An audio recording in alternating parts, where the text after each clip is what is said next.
하나님 말씀은 욥기 17장 말씀입니다.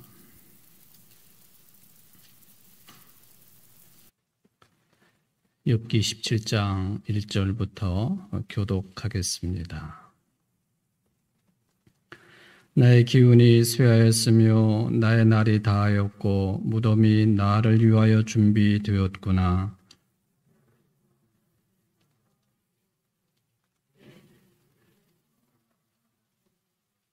청하건대 나에게 담보물을 주소서. 나의 손을 잡아줄 자가 누구리이까?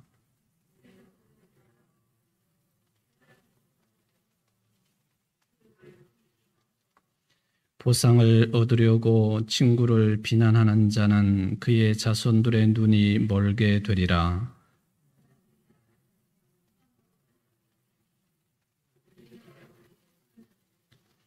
내 눈은 근심 때문에 어두워지고 나의 온 지체는 그림자 같구나.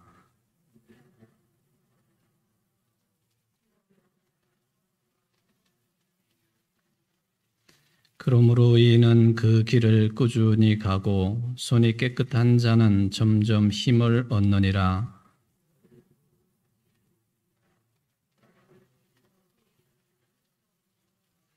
나의 날이 지나갔고 내 계획, 내 마음의 소원이 다 끊어졌구나.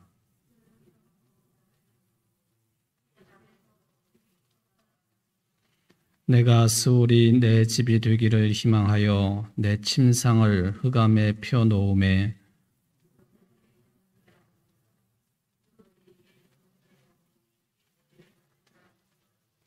나의 희망이 어디 있으며 나의 희망을 누가 보겠느냐?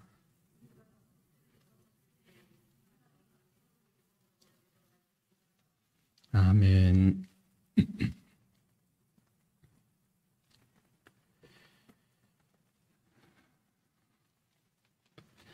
제가 오늘 수요예배를 이제 준비를 하면서 갑자기 그런 생각이 들었습니다. 제가 고등학교 시절에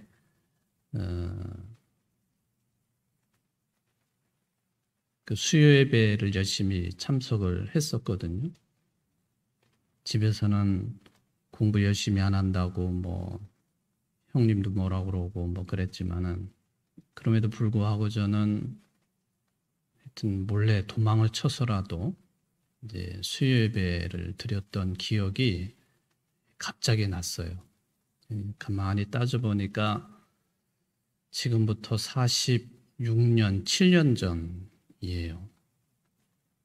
근데 그 시간이 엊그제 같은데 어떻게 그게 45년이나 더 지났지?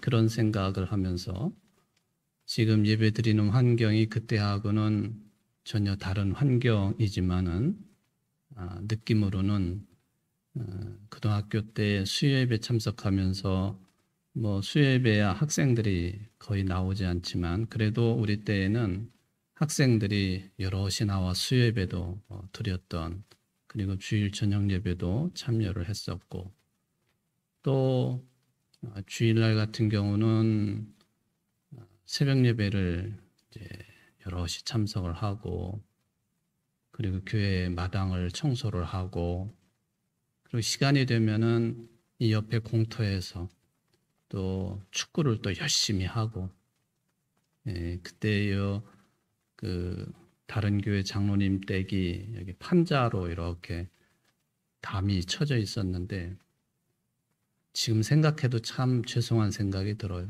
공으로 얼마나 그 판자를 두들겨 패고 쾅쾅 소리가 나고, 어느 때는 공이 넘어가면은 화가 나시니까 공을 안 넘겨주세요. 그럼 사정을 해가지고 또 잘못했다고 그러고 공을 받아서 또 차고 했던. 그리고는 이제 집에 돌아갔다가 씻고 밥 먹고 다시 주일 9시 예배 참여하러 오고 했던 그 생각이 갑자기 나네요. 우리 여기 김미영 장로님 계시지만은 같은 학년이었었으니까 그때 생각이 나시죠, 장로님도? 예, 예. 우리 학생 시절부터 이렇게 신앙의 삶을 교회를 중심으로 살아간다고 하는 것이 일평생에 선한 영향을 끼칠 수 있다라고 하는 것을 저는 생각을 해보면서 이 시간 이 수요예배 참여하신 여러분 모두가 우중에 이렇게 예배 참여를 하셨는데 깊은 신앙의 그 골짜기로 들어가셔서 하나님의 음성을 듣고 그걸 통하여 하나님 뜻을 깨닫고 하나님을 만나시기에 부족함이 없는 복된 시간 되시기를 주의 이름으로 축원을 드립니다. 오늘 이제 오늘 17장을 마칠 수 있을는지는 모르겠습니다. 한 번 더 해야 될 것 같기도 하고요. 이 17장은 좀 여러 가지 내용이 섞여 있고 뭐가 조금 이렇게 아구가 잘 맞지 아니하는 그런 구성 요소이기 때문에 단락을 나누지 아니하고 필요한 절만 몇 군데 뽑아가지고 제가 말씀을 드리겠다고 첫 시간에 이제 전해드렸습니다. 그 중에 이제 1절 내용을 가지고 지난 시간까지 계속 말씀을 전해드렸습니다.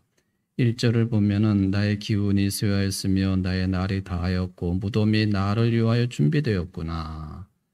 그 죽음, 인생, 육신의 삶의 마지막을 앞두고 있는 그런 느낌을 아주 굉장히 많이 받을 수 있는 그런 표현을 이제 욥이 사용을 했다. 그렇게 볼 수가 있겠죠. 물론 이제 우리들이 일상의 삶을 살아가면서 욥이 겪었고 체험을 했던 그런 정도 수준의 아픔, 그리고 말로 형용할 수 없는 형편, 죽음 직전까지 죽음과 하나가 된 듯한 그런 상황까지 간 적이 있겠는가를 생각해 보면 뭐 그런 분이 있을 수도 있겠고요. 그러니까 수많은 그 임사 체험, 죽음을 만난 그런 분들의 체험기를 이제 읽으면 간접적으로 그런 것들을 우리가 이제 찾아볼 수가 있겠죠. 그런데 욥은 아직 죽지는 않았고 의식은 뚜렷하게 살아 있고 몸의 형편이나 주변 상황들은 다 깡그리 다 무너져 내려버린 그런 그 상태에서 이런 말씀을 줬다. 그렇게 우리가 보면 되겠습니다. 환자분들 가운데에 특히 이제 암으로 고생하시는 분들이 그런 경우가 많죠. 물론 마지막에는 의식 자체도 다 사람들이 옆에 있는 사람들이 볼 때에는 다 이제 꺼져간 그런 상태로 보여지잖아요. 그럼에도 불구하고 하나님이 딱 불러가시는 그 순간까지는 의식은 살아있는 것이죠. 우리가 그 의식 상태를 파악하지 못할 뿐이지. 근데 제가 얼마 전에 설교 시간에 그런 그 죽음을 바로 앞둔 분들 이런 시험을 했다라고 하는 지난주에 제가 말씀을 드렸나요?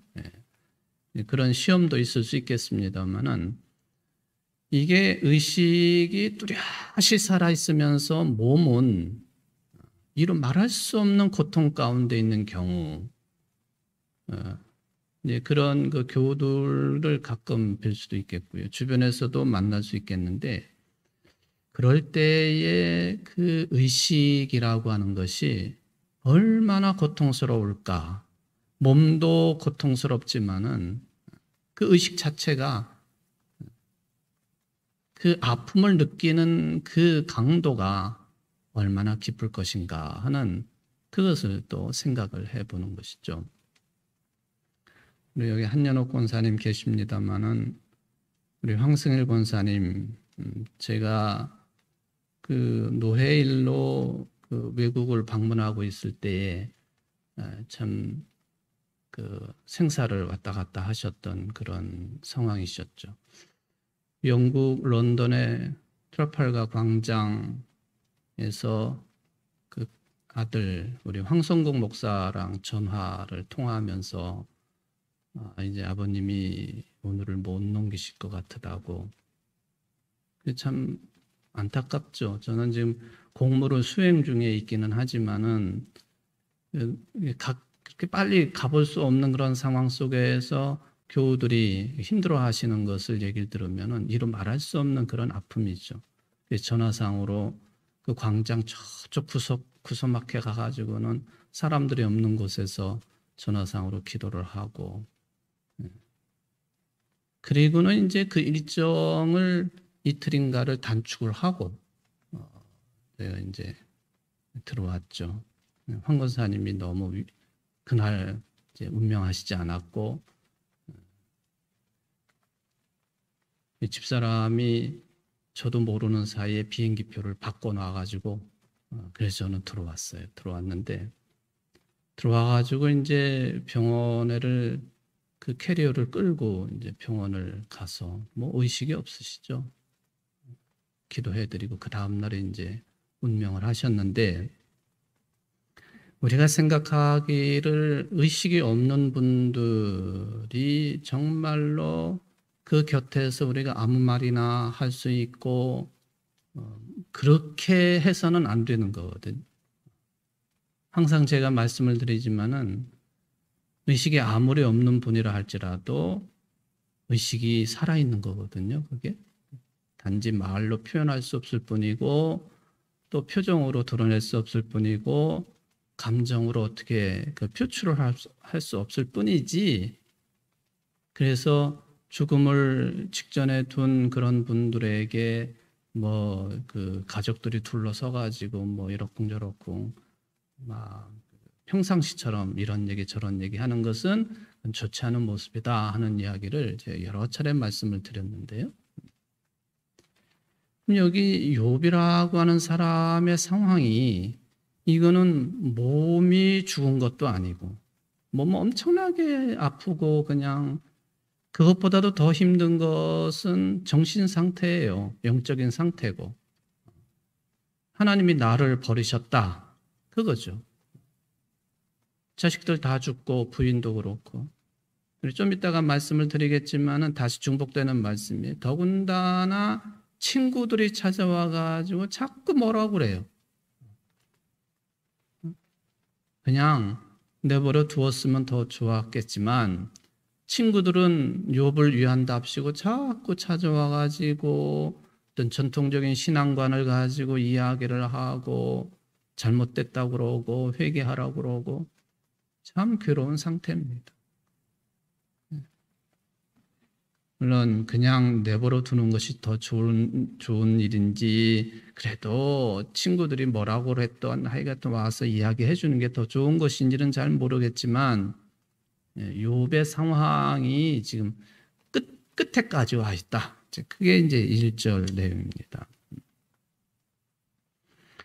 우리가 욥처럼의 모습은 아니지만은, 그런데 이제 지난 시간도 일정 부분 말씀을 드린 것처럼 신앙으로 보면은 기본적으로 욥이 가지고 있는 어떤 영적인 상태에 대해서는 확인할 바가 많다, 그거예요.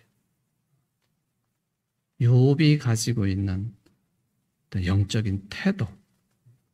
물론 그렇게 우리가 그런 영적인 태도를 유지한다고 하는 것은 쉽지 않은 내용입니다. 그 영적인 태도가 뭐냐? 그게 바로 1절에 있는 내용이라 이제 그 얘기죠. 내가 언제나 그리고 어느 때에서든지 지금 당장도 무덤 앞에 서 있다는 그런 자세로 살아가는 것. 이게 이제 욥이 보여주고 있는 영적인 상태다 하는 거예요.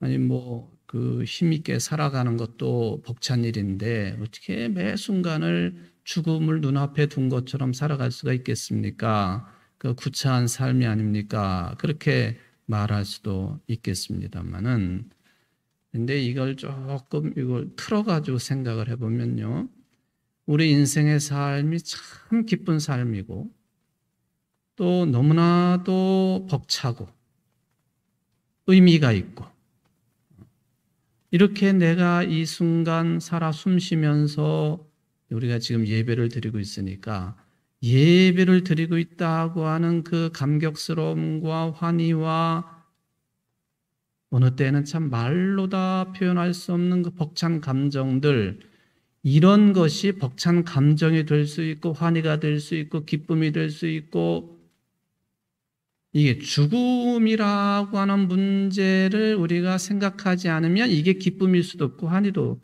될 수 없다는 거예요. 그냥 모든 게 다 기쁨이고 뭐 환희고 감사함이고 그렇다면은 그저 그럴 거예요. 내가 볼 때는. 늘 이 죽음 앞에 내가 놓여 있다. 마지막 순간에 내가 놓여 있다. 이것을 알기 때문에 이 시간이 그렇게 귀하다는 거예요. 이게 이제 이해가 잘 안 될 수도 있는 그런 내용이지만, 죽음이라 하는 게 뭔지를 알기 때문에 내가 지금 살아있다고 하는 기쁨이 배가가 된다는 거예요. 아시겠어요? 네. 극단적인 슬픔을 알기 때문에 내가 지금 그것을 겪지는 않지만은 내가 누리고 있는 지금의 삶의 환희가 얼마나 대단한 일이고 감사한 일인지를 더 크게 깨달을 수가 있겠다 하는 것이죠. 여러분, 물론 욥이라고 하는 사람은 실제적으로 모든 그 환경이 죽음과 딱 붙어 있는 상황이긴 해요. 이게 이런 1절과 같은 이야기를 했잖아요. 누구나가 다 욥처럼 될 수는 없지만은 욥이 남겨놓은 이 말씀을 생각하면서 우리들이 소유해야 되고 누려야 될 영적인 태도, 배워야 될 것이라고 한다면 좀 전에 말씀을 드렸던 그런 것이다 하는 거예요. 내가 항상 죽음을 친구 삼아 살아가고 있다. 그러니까 지금의 이 시간이 너무 감사하고 귀한 것이다 하는 그런 판단을 할 수 있다는 것이죠. 이제 고등학교 때 예배 드린 이야기를 말씀을 드렸는데, 특히 수요 예배 때 나와 앉아 있으면 제가 지금 이런 것과 똑같은 그런 느낌은 아니었지만, 그 고등학생이었지만은 어떤 영적인 감동, 이것이 수요 예배 시간에 더 컸다 하는 것은 분명히 말씀드릴 수 있습니다. 주일날은 새벽부터 어느 때는 아침 일찍부터 하루 종일 그런 피곤한 상태일 수도 있거든요. 그런데 수요일 때는 저녁 예배 딱 와서 드리는 것이기 때문에 더 이것이 그 영적으로 맑은 상태에서 말씀을 받고, 이제 목사님이 소도순 목사님이셨는데 가끔 하시는 말씀이 이 다니엘의 세 친구 이야기를 하셨거든요. 사드락 메삭 아벳느고에 대한 말씀.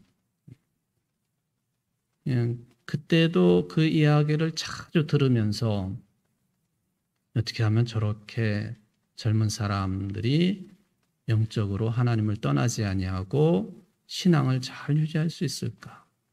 그것도 포로 생활과 같은 생활인데 남의 나라에서 그 죽음의 위협 앞에서도 하나님의 돌보심이 저렇게 컸었다 하는 그런 말씀들을 들었던 그런 생각이 났다 하는 것이에요. 바로 내가 죽음 앞에 놓여있는 그런 실존이라고 하는 이것을 사실은 아니지만은 그것을 염두에 둘 때에만 살아가고 있는 삶의 기쁨이 훨씬 큰 것이다. 여러분들이 그런 그 삶의 기쁨을 정말로 마음껏 누리시는 여러분들 되시기를 간절히 바랍니다. 영적인 스승이라고 하는 많은 분들이 이런 관계성 속에서 살아가셨다고 하는 것을 우리는 확인할 수가 있었다라고 제가 말씀을 드렸죠. 그중에 이제 우리나라 사상가 함석헌 선생님의 스승이었던 유용모 선생님, 이 양반은 51살 때에 부인과 해혼을 하고 그리고는 오누이처럼 그렇게 지내면서 그때부터는 편안한 잠자리에 누워있지 아니하고 널빤지 위에 누워서 잠을 자면서 그리고 내가 죽거들랑 이 널빤지를 가지고 관을 짜서 내 장례식을 치러라 그랬는데 후대 사람들이 그렇게 하지 않았다고 그러죠. 왜 그렇게 안 했는지는 잘 모르겠습니다만 어떻게 보면 매우 자학적으로 51살부터의 삶을 산 거죠. 자기 자신을 막 학대하면서 그렇게 산 거예요.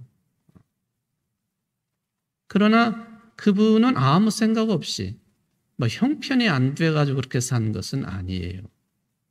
자기의 모든 인간적인 욕망을 절제하는 상태로 산 거죠.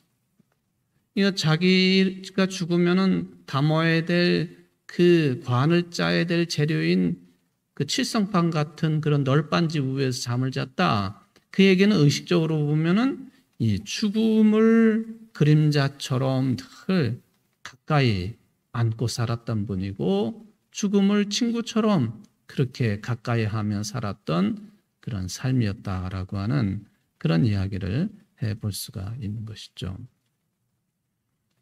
제가 이제 지난 시간에 인도 사람들의 인생을 시기적으로 4단계로 나눈다 하는 그런 말씀을 드렸는데, 그러니까 우리 기독교적인 어떤 영성보다도 힌두교인들의 자기네들 나름대로의 그것도 영성이라고 볼 수 있겠는데, 그러니까 말년에는 모든 것을 다 버리고 아무리 자기가 그 대단한 기업을 운영했던 CEO였다 할지라도 그거 다 버리고 자식들에게 주건 누구한테 주건 다 버리고 그저 유유자적하게 그 길을 걸으면서 순례를 하다가 겐지스 강가에 모여 있다가 죽음이 오면 죽음을 맞이하고 우리 눈으로 보면은 그게 참 익숙하지가 않죠. 근데 그 사람들에게 신앙관이죠.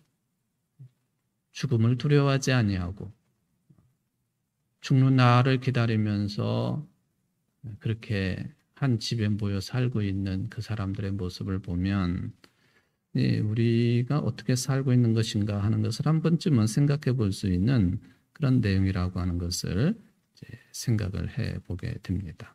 어쨌든 욥의 영적인 상태 이거를 우리가 좀 찾아낼 수 있으면 참 좋겠다 하는 그런 말씀을 드렸습니다. 1절이 이제 그런 내용이고요. 2절을 보면은 나를 조롱하는 자들이 나와 함께 있으므로 내 눈이 그들의 충동함을 항상 보는구나. 자, 욥이 이제 17장 전체가 아주 그 자주 섞인 그런 한탄, 탄식이라고 하는 그런 말씀을 드렸는데 처지가 아주 어려운 데 빠져 있지 않습니까? 자식의 문제고 부인의 문제고 물질의 문제고 건강의 문제고 또 영적인 문제고 모든 게 다 무너져 내린 거거든요. 그런데 2절을 통해서 우리가 찾아낼 수 있는 것은 좀 전에도 제가 잠깐 언급을 드렸지만 이 친구들의 문제예요. 친구라고 이제 규정을 했지만 사람들의 문제였다. 사람들이 자기를 일부러 찾아와 가지고 신앙적으로 조롱하는 것이 더 큰 상처가 되었다. 물론 친구들이 일부러 욥을 그렇게 힘들게 하려고 찾아온 것은 아니잖아요. 분명히 위로하려고 찾아온 거예요. 욥을 나쁘게 이야기하려고 의도적으로 그렇게 온 것은 아니에요. 그랬는데 이 말 저 말이 다 욥의 상처에 소금을 뿌리는 격이 되었고 그런 거죠. 엎친 데 덮친 격이라고 욥이 이 문제 때문에 더 힘들어했다. 네가 회개해야 된다. 해결해야 될 것이 있지 않느냐. 이런 불행의 원인이 뭔 줄 아냐. 하나님 앞에 내가 잘못한 것이 뭐가 있는지 생각해 봐라. 우리들이 신앙인으로서 더욱 이제 그런 생각이 들 때가 있죠. 어려움을 겪어요. 그게 건강의 문제든 물질의 문제든 여러 종류의 문제가 발생을 합니다. 그럴 때 제일 먼저 드는 생각이 누구나가 다 비슷해요. 내가 신앙인인데, 즉 하나님을 믿는 사람인데 내가 무슨 죄를 지었나? 이거는 자연스럽게 드는 생각이에요. 하나님 앞에 내가 죄를 많이 지어서 이런 현상이 생긴 것이 아닌가. 안 그래도 욥도 당시에 어떤 윤리 도덕관, 신앙관을 가지고 그런 생각을 가지고 있는데 거기에다 대고 계속해서 친구들이 번갈아 찾아와서 1차, 2차, 3차로 계속 그런 말을 하는 거거든요.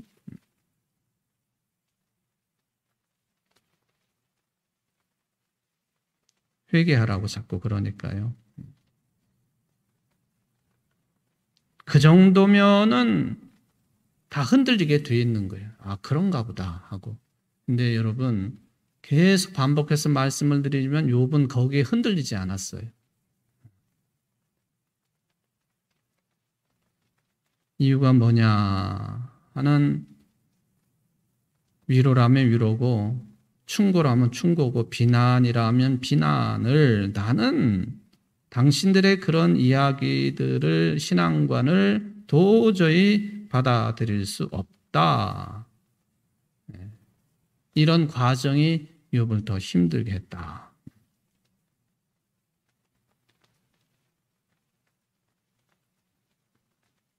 사실 사람이 죽을 정도의 어려운 일을 당하게 되면요, 그런 대로 감당하는 거죠.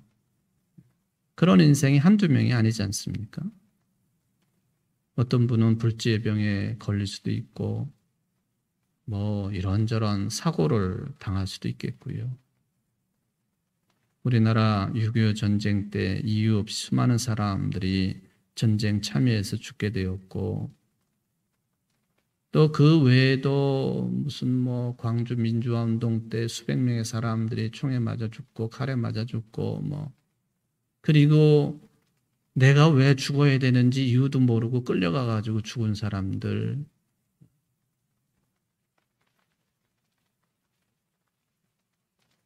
구소련 시절을 생각해 보면 스탈린 시절에 2천만 명이 학살을 당하지 않아요? 우리나라 문제는 아니지만은 세계적으로 이런 현상들은 계속 벌어지고 있는 거예요. 이해할 수 없는 그런 억울한 일, 불합리한 일, 오순덩어리의 일들, 참 견뎌내기 힘든 일들이죠. 왜 이런 일이 벌어지느냐? 욥의 친구들은 그것을 당시의 기준으로 욥에게 이야기를 한 거예요. 이런 게 잘못된 것이다. 이유가 이런 것이다. 욥이 그거를 견디지를 못했다 하는 것입니다.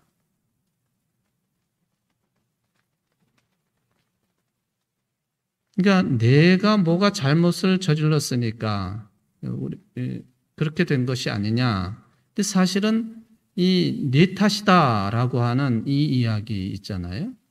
근데 지금도 가톨릭이나 성공회나 이런 데 가보면은 내 탓입니다, 내 탓입니다 그거 하잖아요. 내 탓입니다 하는 거 하고요, 네 탓이야, 내 탓이야 하는 거하고는 차원이 다른 거거든요. 그러니까 욥의 친구들은 욥에게 계속 내 탓이다 하는 거죠. 욥이 스스로 내 탓입니다 하는 것하고는 전혀 다른 거라는 거예요.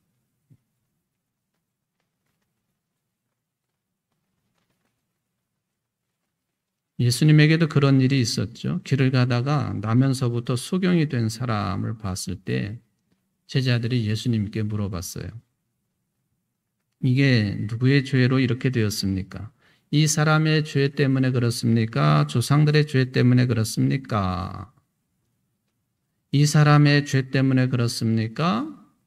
또는 피를 나눈 조상들의 죄 때문에 또는 부모의 죄 때문에 그렇습니까?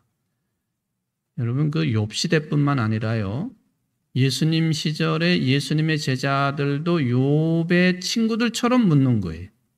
그러니까 이게 세월이 아무리 흘러도 이런 식의 해석은 언제나 있게 마련이다 하는 것을 보여주는 겁니다. 이 사람의 탓입니까? 이 사람의 죄의 문제입니까?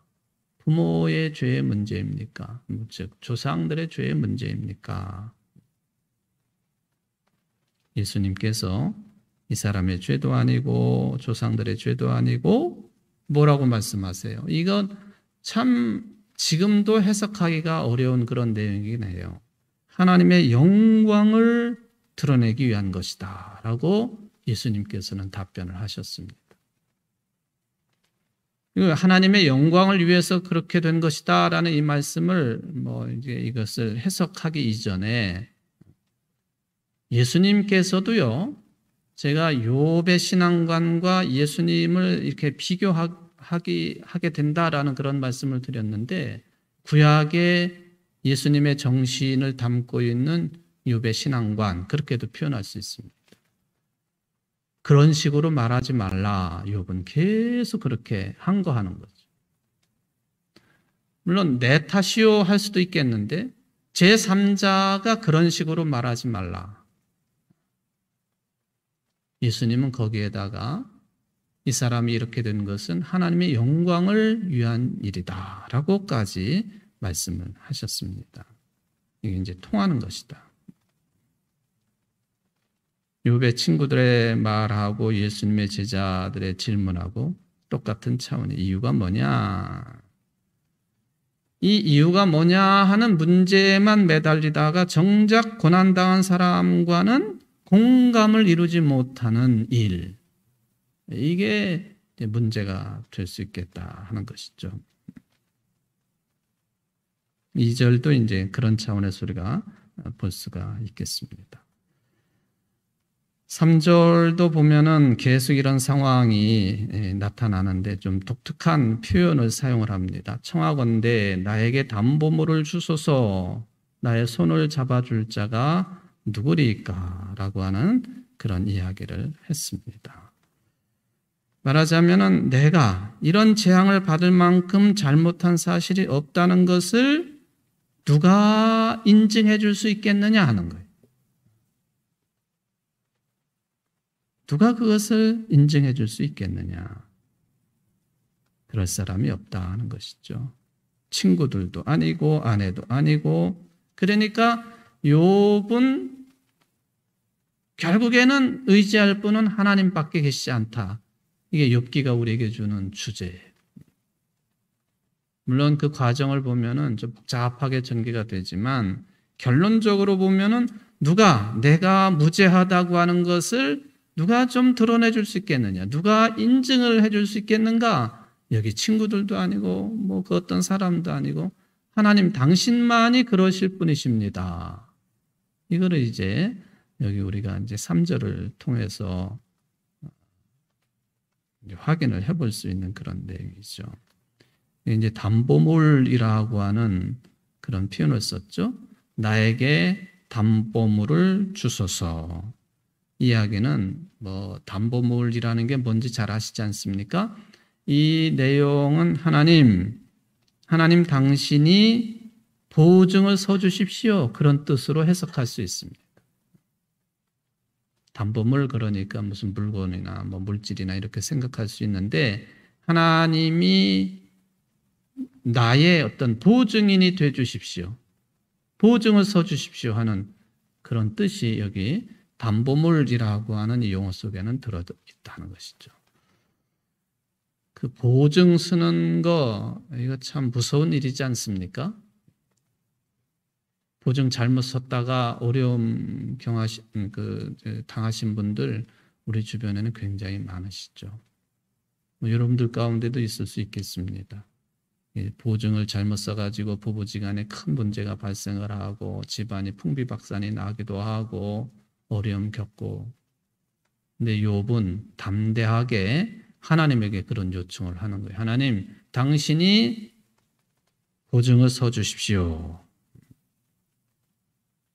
당신에게만 내 정당성을 의지할 수밖에 없겠습니다. 이거는 이제 욥의 신앙이라고 우리가 이야기해 볼 수 있는 그런 내용들이 되겠습니다. 다른 사람들에게는 의지할 것이 못 됩니다. 사람을 의지할 것이 못 됩니다. 근데 사실 여러분들이 이제 특히 교회 공동체 생활을 하시면서 이런 고백을 할 때가 가끔 있으실 거예요. 사람을 의지했다가 겪는 어려움 때문에, 그런 문제 때문에 뭐 교회를 포기하거나 신앙생활을 포기하거나, 그럴 때마다 우리가 흔히 하는 말이 사람을 보지 마십시오. 하나님을 보세요. 주님의 십자가를 보십시오. 교회 생활은 그게 중심입니다. 하는 그런 이야기들을 하지요.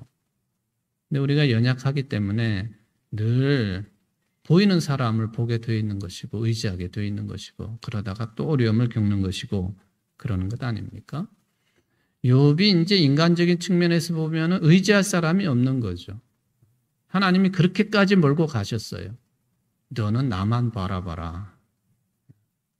그게 이제 이 담보물이라고 하는 용어 속에 들어있다고 우리가 생각을 해볼 수가 있겠습니다.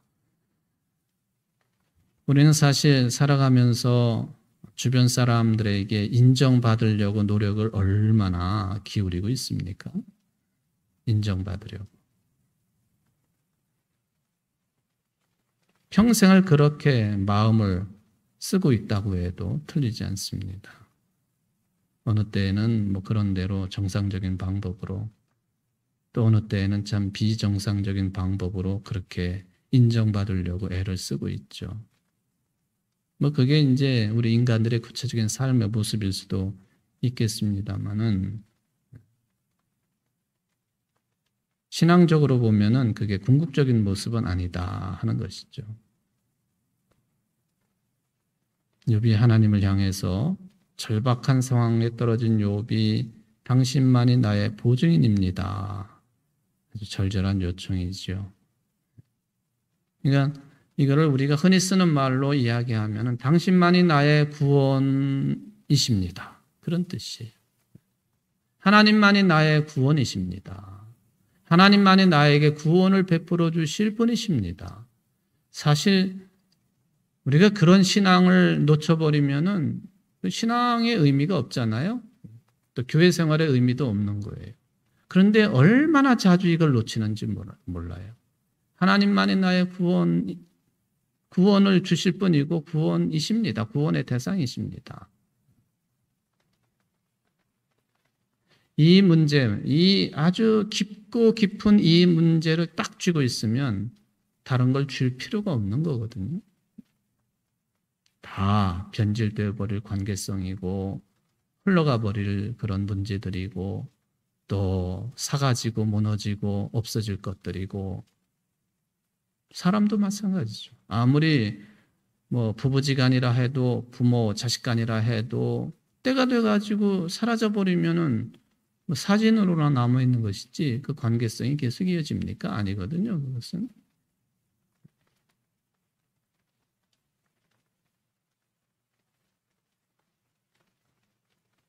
신약의 로마서나 갈라디아서, 또 뭐 복음서들의 그 큰 주제로 이야기를 해보면 우리는 하나님으로부터 의롭다고 인정받는 것, 이게 핵심이죠.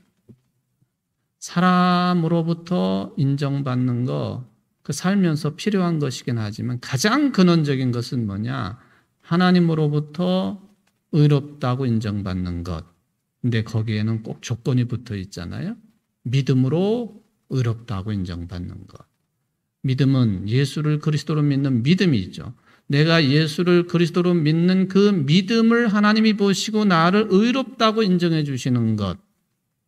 그게 전문적인 용어로 말하면 칭의라고 그러죠. 칭의. 이신칭의 믿음으로만 의롭다고 인정받는다. 이거 우리가 배우고 이걸 체득하려고 교회 생활하고 신앙생활에 남아있는 것이죠. 믿음으로만. 여러분들이 이 사실에 날마다 더 집중하시고 가까이 다가서시기를 바랍니다. 교회 생활을 무슨 친목의 모임처럼 또 어떤 조직 생활의 충성도를 발휘하려고 교회 생활 할 수도 있겠습니다만 본질은 그게 아니라는 거예요. 누가 뭐라고 해도 내가 예수를 그리스도로 믿는 그 믿음을 가지고 있을 때 하나님이 그 믿음을 보시고 나를 의롭다고 인정해 주시는 것, 구원의 사람으로 불러주시는 것, 영원한 생명으로 인도해 주시는 것, 이게 신앙생활의 핵심이 되어야 됩니다. 그리고 교회 생활의 중심이 되어야 됩니다. 여러분들이 그렇게 살아가시기를 주의 이름으로 축원을 드립니다. 고마우신 하나님 아버지 감사를 드립니다. 오늘도 불러주셔서 우중이지만은 욥기 17장 말씀을 통하여 욥의 영적인 상태에 대한 생각을 해보았습니다. 주님, 그렇게 죽음에 가까운 삶을 살아가고 있는 욥이 이 사람 저 사람 찾아와서 이런 얘기 저런 얘기 할 때에 참 힘들고 어려웠는데 그래도 끝끝내 욥이 하나님만을 붙잡습니다. 결론적으로는 하나님이 해결해 주셔야 된다고 하는 믿음에 흔들림이 없었습니다. 우리가 그러한 믿음의 소유자들이 될 수 있도록 은혜를 베풀어 주옵소서. 예수님의 이름으로 기도합나이다. 아멘.